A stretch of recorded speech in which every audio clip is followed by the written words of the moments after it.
little while ago, Representative Terry Landry, who you know is from Lafayette, former state police superintendent, he said that this is an opportunity to start a conversation about gun control and how to keep guns out of the hands of mentally ill people. What would you support as a leader to make it tougher for people with mental illness to get guns? Well, a couple of things. There'll be a right time and place to have that conversation. We're less than 24 hours out. We got two families that need to bury their loved ones. We got families waiting for their loved ones to leave the hospital, and they're praying for their full recoveries.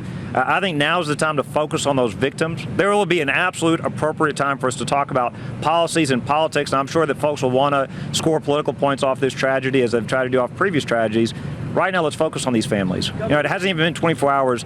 Let's focus on these families. Let's give them the love and the support and the prayers they need. I think that's the appropriate thing. I think it's the right thing for us to be doing right now. Governor, when will that time be? We just had a shooting last week in Chattanooga. We've had them leading up to this almost every month. When will that time be? Because over and over and over again, we keep hearing the same thing from our political leaders, and you want to be the leader of not only the United States, but of the free world.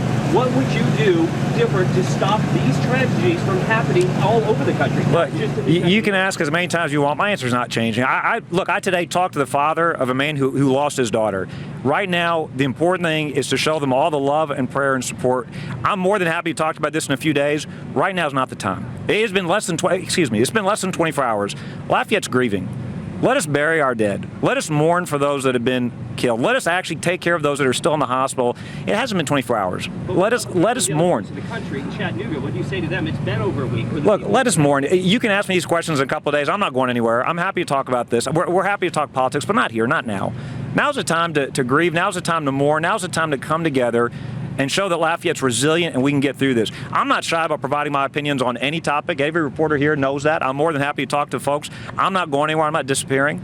But right now, let's actually focus. I hope you'll do stories about the two young women who've lost their lives. And I hope you'll talk about the doctors, and I hope you'll talk about the heroic law enforcement officers that ran towards danger. And I hope you'll talk about the teachers that not only helped each other but helped others. I hope you'll talk about the couple that transported this victim directly to the hospital. Now's the time to focus on them. Now's the time to show them that good and love will triumph over evil. Now's the time to show them there is tomorrow, there is hope.